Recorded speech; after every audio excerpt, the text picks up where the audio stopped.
Hey everyone, this is Simon with Food Travelers, and in this mini episode we are doing a room tour at the Altos Hotel Phnom Penh. The room is a deluxe twin with 2 single beds. The size is about 35 meters square or 377 square feet. At the time of booking, it was about $29 per night. It includes free Wi-Fi. The check-in is at 2 p.m. and the checkout is 12 p.m. Nearby, it's about a 6-minute walk to the Riverside Park, 12-minute walk to the Wat Phnom, and a 12-minute walk also to the Royal Palace. Down in the lobby, there is a connected restaurant that serves Khmer and Vietnamese food, and the place is called Pho Hong Lee. As you kind of go through the video, you'll see kind of has your standard fare. There's the phone. You get your TV, which I thought was a bit on the small side. The room overall was clean, so it was nice, and especially for the price, it wasn't bad. There is an AC, which of course in Phnom Penh and in Cambodia itself is a very hot place, so it was very nice to be able to use the AC.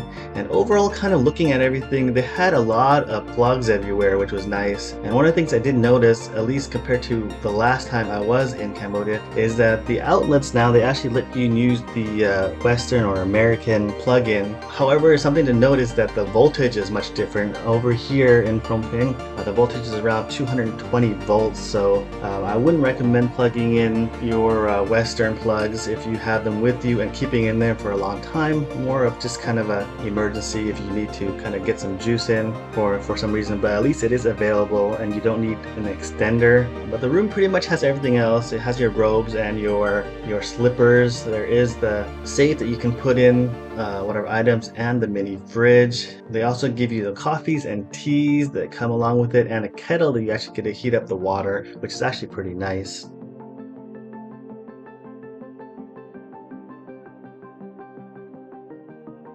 There's a good amount of storage for the room, so it's something you don't have to worry about having a place to put everything, because there's a lot of space. The doors come with a standard lock for safety, and one of the things to note, at least for a lot of places in Cambodia, is that you do have to keep your key inserted in to keep the electricity flowing through, and if you do take out your key card from there, the electricity will turn off eventually.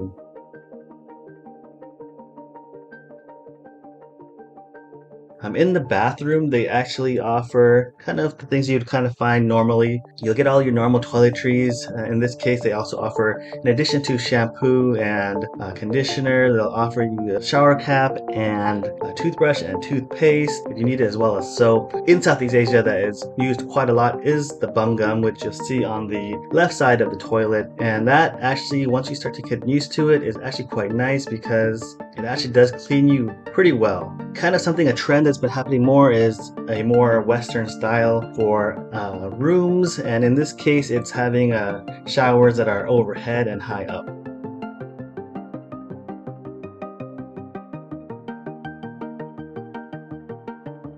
The view for the hotel, as you can see, when I looked through Google Maps earlier, there was a 2013 picture, and that view that was what I had was actually a building there before, but it was torn down, and so now it kind of has a different look. And originally when I first saw it, I thought, oh, okay, it's kind of not great, but then I kind of found this kind of haunting beauty to it the more I kind of looked out and stared at it. Overall, for $29 per night, the place was clean, comfortable, and ideally located near to many of the tourist attractions of the city, which helps if you're not quite comfortable with grabbing a tuk-tuk and want to be able to walk to some nearby attractions.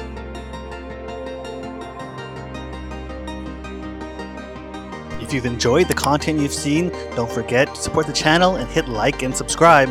And if you want to see additional pictures of food and our travels, go over to our Instagram page and follow us there. Thanks for watching.